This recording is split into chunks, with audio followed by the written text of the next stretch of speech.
In a democracy, citizens need to be informed. Informed about policies, issues, homelessness, law enforcement, and social services. In order for people to make good decisions that affect their lives, they need to be informed. Conversations with Erroll Parker. Dr. Alex Norman is a leader in the city of Long Beach, and he came from Los Angeles by way of some other places. And we're going to talk to him today about the book that he has authored about African American leadership nationally and in the city of Long Beach.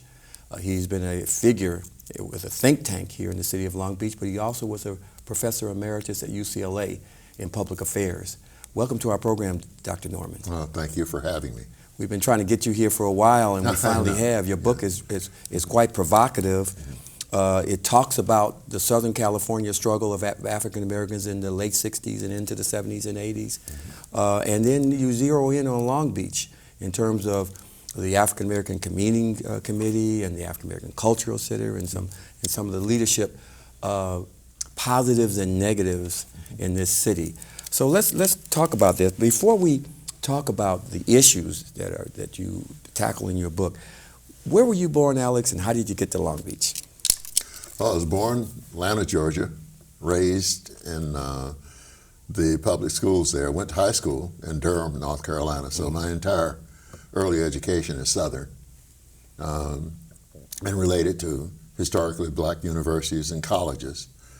And it was a good thing because having a separate system, as long as you didn't bother white people, they didn't care what you taught.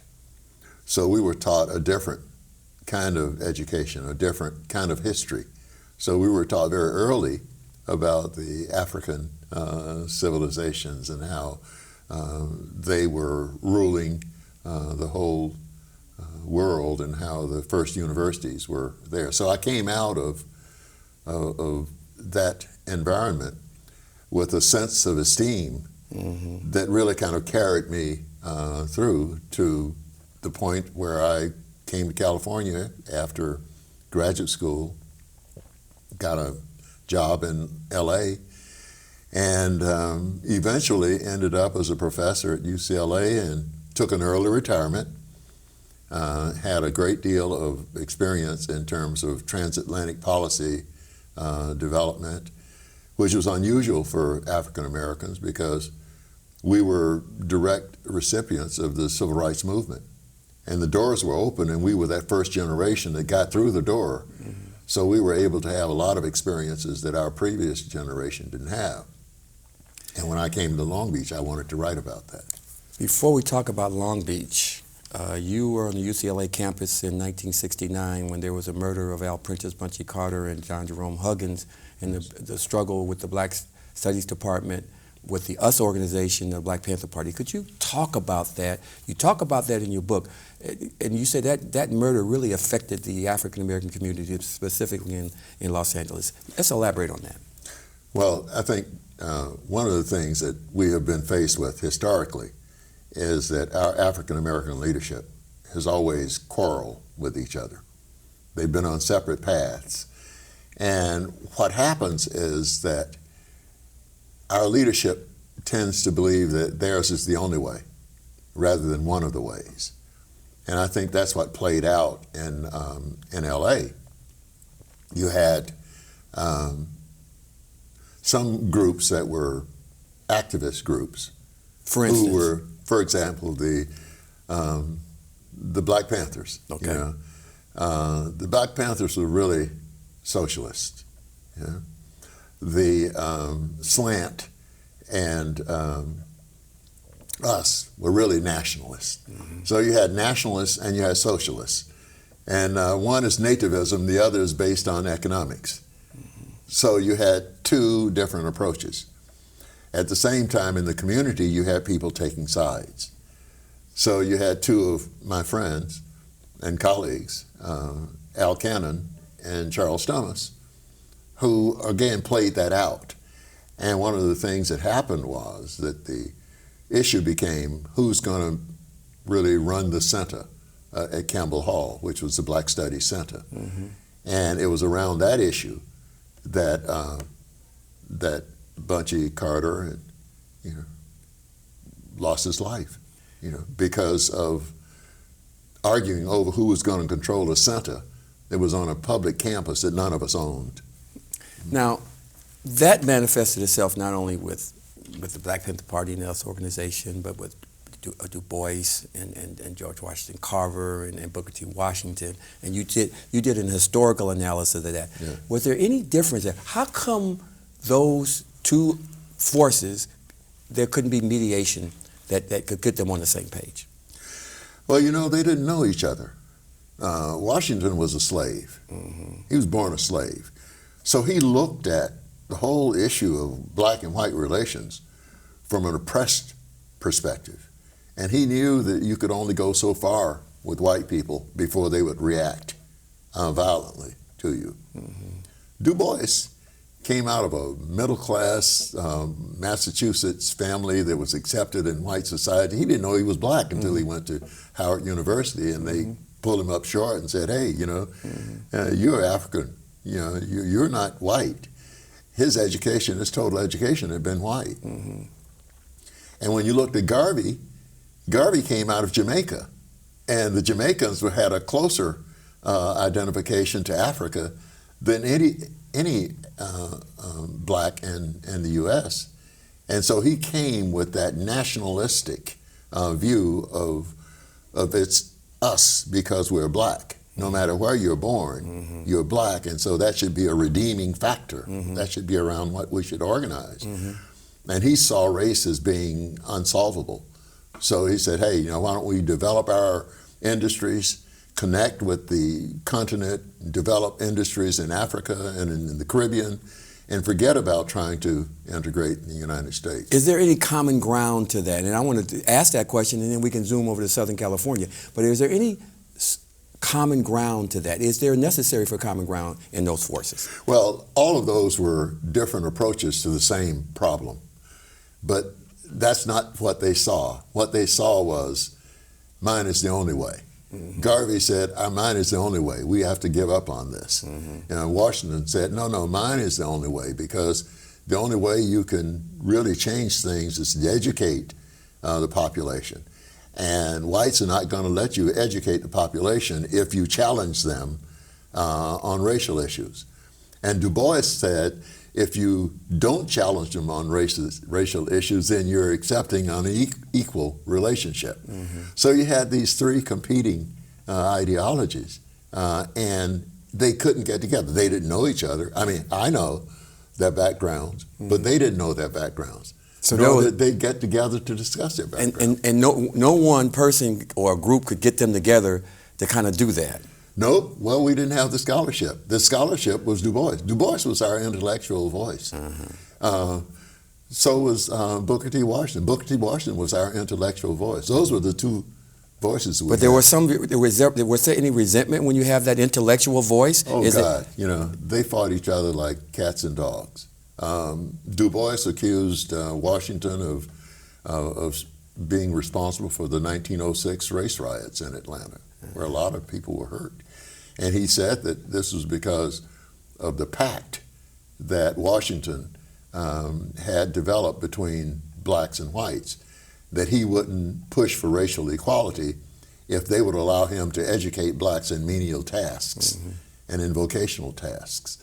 And so what Du Bois said was that set a low level for black people who were frustrated because they wanted more than just to be involved in menial tasks. Well, let's zoom ahead to the late 60s, early 70s with the US organization and the Black Panther Party and the Black Congress with Walt Greenmont.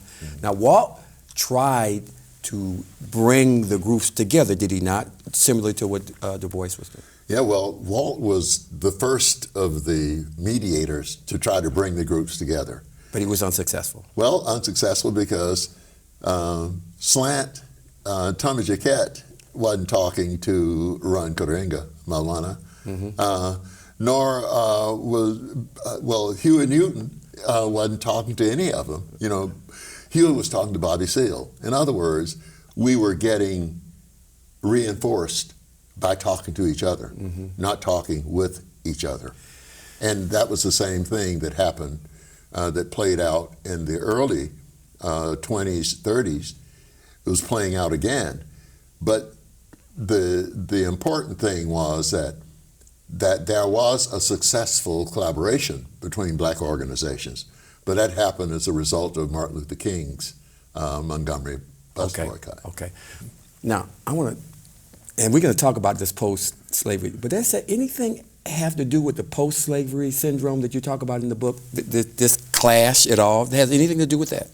Well, Dr. Joy DeGruy posits the theory that any group that has suffered for long time periods of slavery, and when that's followed up by periods of discrimination and peonage, that has a tendency to frustrate people to the point where they develop what she calls a post-traumatic slave syndrome, and that there's an anger that's unresolved, that there's a lack of self-esteem, and that there's also socialization, where you accept what the oppressor says of you. You know, it's like the Stockholm Syndrome, where the people who were imprisoned took on the role of those who imprisoned them. You know, so you take on the role of the oppressor, so that when the oppressor tells you that you're inferior, sooner or later you begin to accept that. To accept it. And so that's socialization. And so what she says is that when you look at those three things, that really can just make you incompetent in terms of wanting to do things. And it paralyzes you when there are opportunities because, one, you don't really feel you're up to the task, that's the self-esteem, or that the anger is such that you can't turn it outward, so you turn it inward. Mm-hmm. So she would posit that black on black crime, for example, mm-hmm. is an inward turning of that anger. Mm-hmm. In a sense, when you have that kind of rage, you have to turn it into enrage so that you do something outside of you rather than turn it inside. Have you seen that in your 50, 60 years of doing community active and think tank work? Have you seen that play out as she had described? Oh, it's played out every day. When you're at a party and a young guy steps on another guy's feet, you know, instead of saying, "Oh, I'm sorry," you know, it's personalized, so that the anger is there immediately, and what comes out instead of an apology mm-hmm. is anger, and it turns immediately into a fight. But have you seen? And I was asking, have you? Okay, we know that. Yeah. Have you seen something different and more positive than that, that you can draw to? Oh yes. Well, I think the civil rights movement, the modern civil rights movement, under Martin Luther King's leadership, the black organizations, even though they differed in ideology, the NAACP came together with the Urban League. That's right. The National Council of Negro Women came together with the Brotherhood of Sleeping Car Porters. That's a good point. SNCC came together. You know, even the young people came together. Now, there were young people like Ella Baker who said that Martin Luther King was moving too slowly, but there were people like John Lewis who threw in with Martin Luther King Jr. And then, of course, there were young people like Stokely and Rep Brown who said, no, you know, we're not throwing them with any of those. Well, they did for a while, and they then did for a while, and then they broke off. Okay. But that collaboration in the late 60s, early 70s through the 80s mm-hmm. resulted in the most advanced civil rights legislation we've had in the history of this country. Well, let's zoom to Long Beach. First of all, how did you get to Long Beach? And then let's talk about the African American Convening Committee and this term, go along to get along. How did you get to Long Beach? How did you come from, you retired at UCLA. What got you here to Long Beach? Well, actually what got me here was my two stepdaughters decided they were going to have children. We had assumed, and as their behavior had indicated to us, that they were going to be professional women. And so my wife and I were busy traveling back and forth to Europe because I had retired, took an early retirement from UCLA, so that I could do transatlantic policy work as an international scholar, a position not offered many black people. And since I had that opportunity, we wanted to travel back and forth, and we needed a secure place. So we were in a secure building, but when they decided they were going to have children, we looked for a place to be on the land. And Long Beach was the best place that I thought, because it was small enough, and yet it had all of the components of an urban community. That's what I thought when I first came here from Los Angeles, and having graduated and then came to Long Beach State. I said, wow, this city is less than 500,000 people. Yeah. We could probably get on top of some of this stuff, and we're not a big metropolis. So that is true about Long Beach. Yeah. So how were you ushered in terms of getting involved with the community, the African American community of Long Beach? But you're not restricted in the African American community. You do some other stuff. Yeah. But how did you get involved with the African American community in Long Beach? Well, two ways. One, I knew Evelyn Knight. Okay. And I had met Doris Topsy Elvert in Liverpool, where I was organizing a diaspora meeting between Africans and Asians of the diaspora, because the European Union was going to come into being, and they made no allowance for racial or religious tolerance. And so some London blacks and I got together and decided that we would develop a paper to submit to Brussels to get them to recognize that they needed to realize that ethnic and racial and religious diversity needed to be included into the European Union. And Evelyn was coming back from Egypt with her friend, and I told her about this conference, and would she act as part of a delegation that I was putting together from the U.S. So she and Doris came to this delegation, along with Danny Bakewell and George Boubienne, and I had a student, Waddell Heron, who was also there. So because of that, when I came to Long Beach, Doris and Evelyn got me involved in I want to know a little more about that. We're going to take a break right now. Boy, this time goes really fast. We're going to take a break right now. I didn't know, I know Evelyn and Doris traveled extensively, and I didn't know they had met you over there in Europe. But when we come back, I want to talk about the African American Convening Committee. It was a great opportunity that was botched, that could have catapulted us into more progressive things in this city, and why it failed. We're visiting with Dr.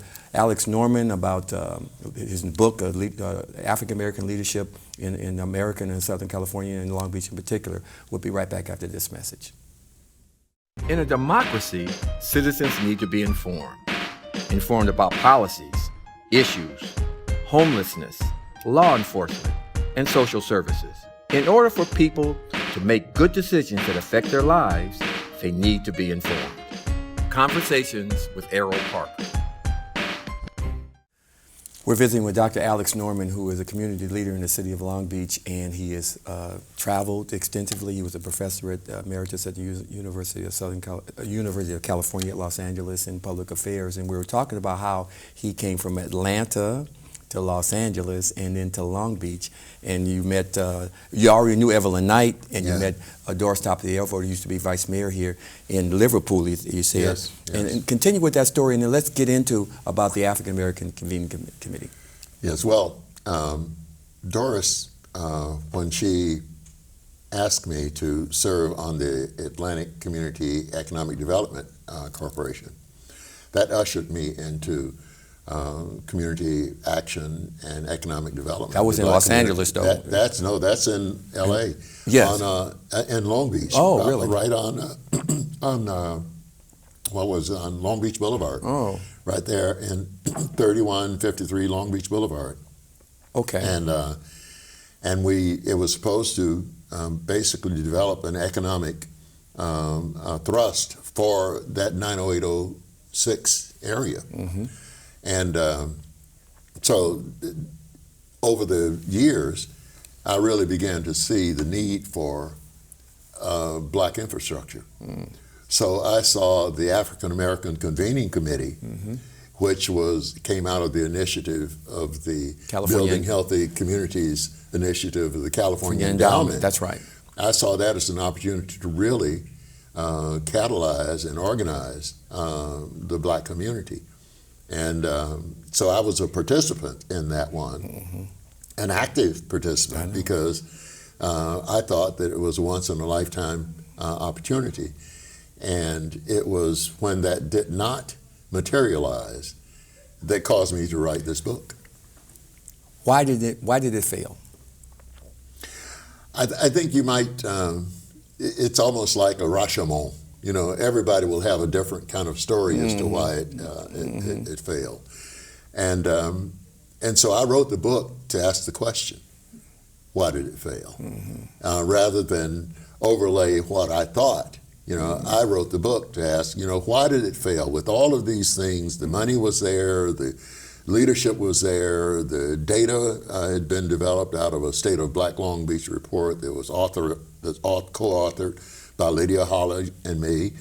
The leadership of the community had come together in a conference and had outlined a strategy. A structure had been laid out, so all we had to do was put a building behind it, and we didn't. And so for 4 years, it went through my mind, why did that not happen? What is the answer? And I didn't know the answer, and so I decided that I would write my musings, and so I would write them for me. And as I wrote this, I began to think, you know, somebody might really want to read this, so I better put it in a historical context.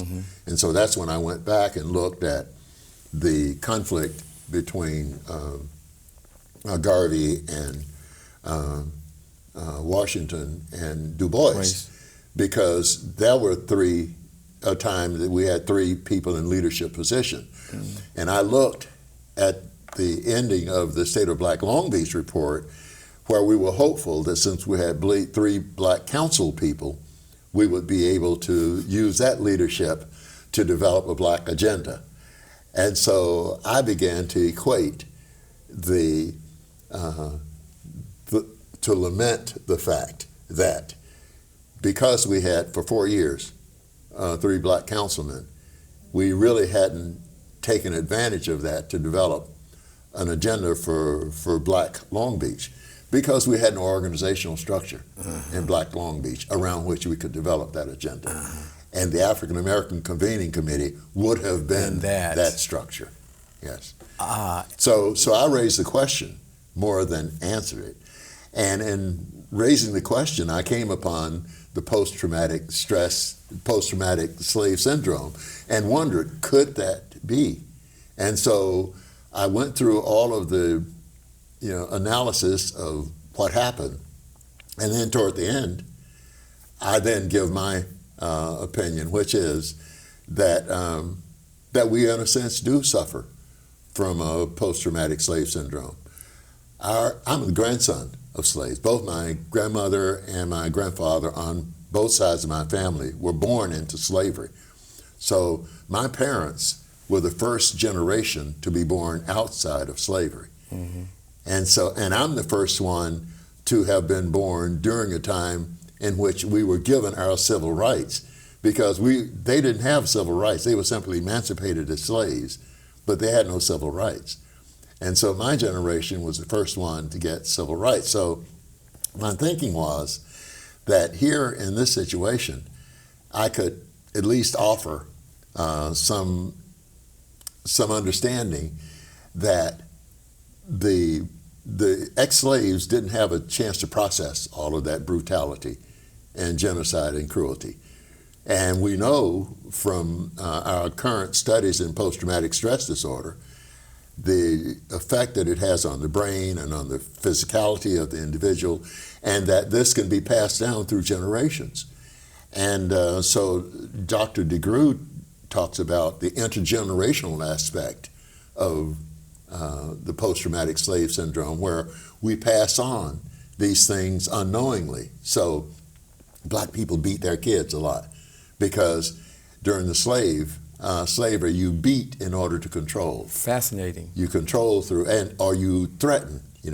so that we develop these things and we're not really conscious of it. And she suggests that we really need to have a conversation about this, and I agree. So we're not well, you're saying, and she is saying that we're not well, which causes us not to progress in I want to say emancipated, an independent, successful way so that we can get the things that we need as an African American community in order to be successful.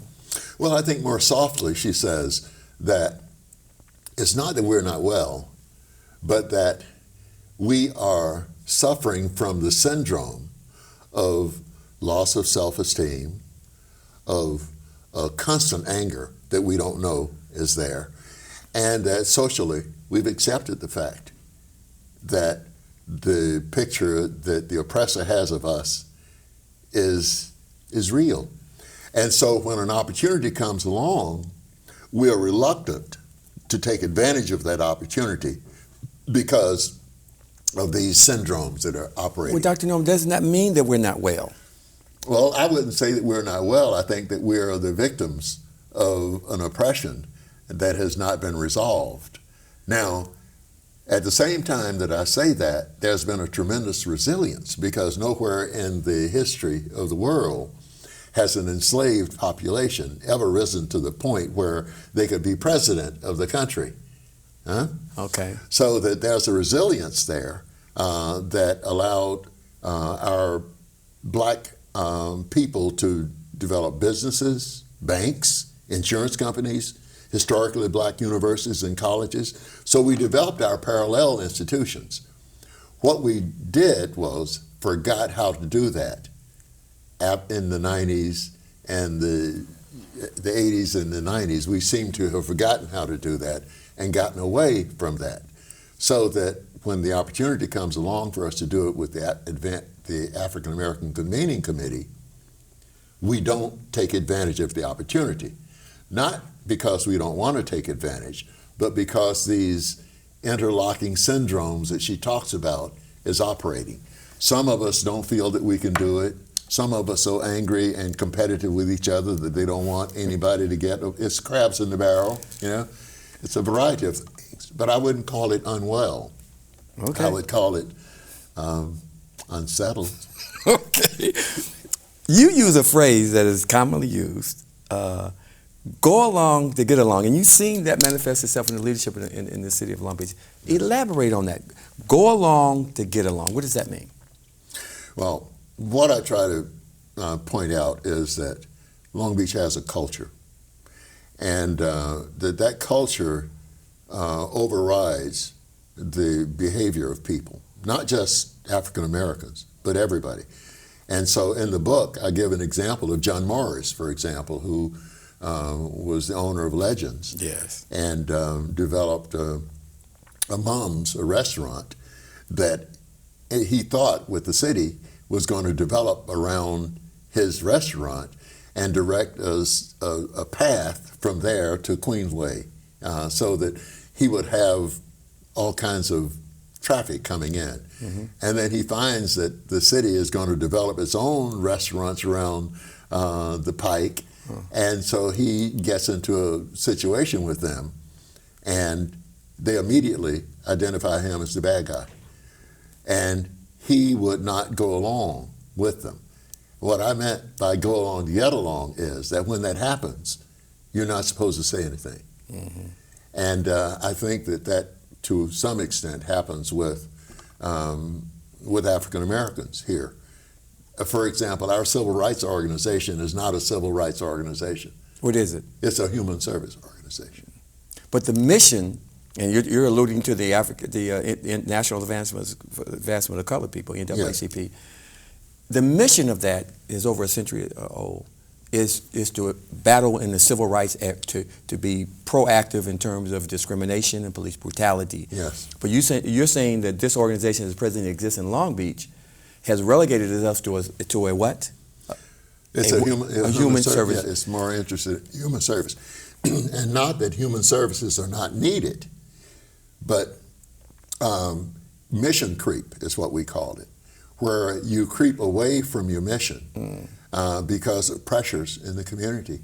And one example that I saw of that was after Marcella Berg was murdered by the police. Yes. The NAACP, and I mentioned this in the book, the NAACP did not support the family in filing suit. And what was the response of the NAACP in terms of not taking a stand on that? The response was to do a study of the use of force and use of force training, and to present this in a report to the police department so that the police department would change its methods of policing. And you were a part of that, Yes. weren't you? Okay. Yeah, I was a consultant to the task force, and Evelyn Knight was the leader of that task force.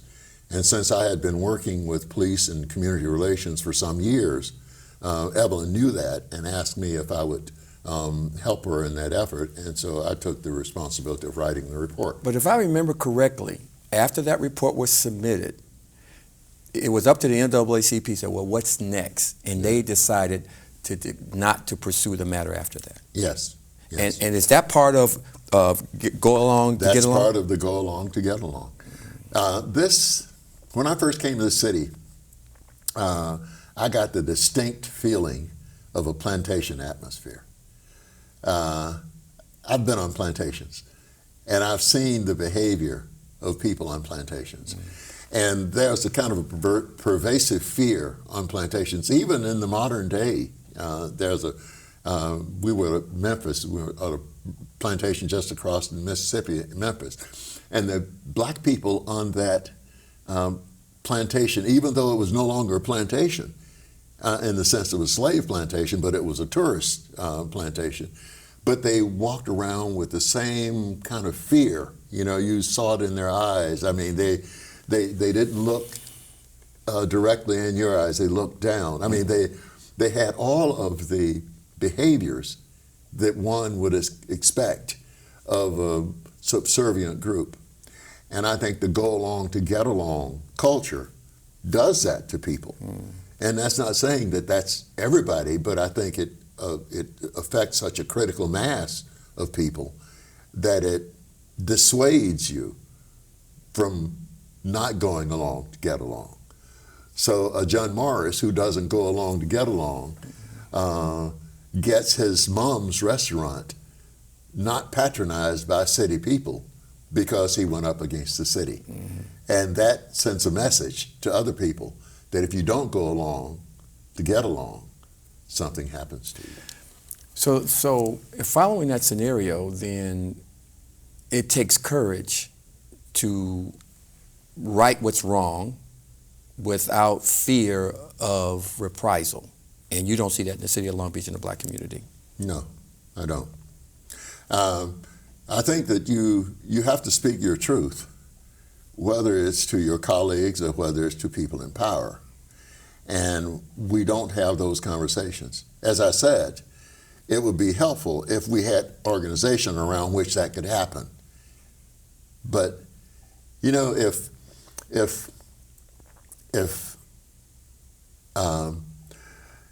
Maya Angelou had died when she was 20, she would have died as a prostitute. If Malcolm X had died in his 20s, he would have died as a pimp. That's right. You know? And the point I'm making is you get a chance to recover, you know, and that it's possible that we can recover because the African American Cultural Center, this new effort that has been championed by Councilman Al Austin, is an opportunity for us to recover. Whereas the African American Convening Committee, ironically, have the same AACC. Yes. Well, but let's hope this AACC doesn't reach the same outcome as the previous AACC.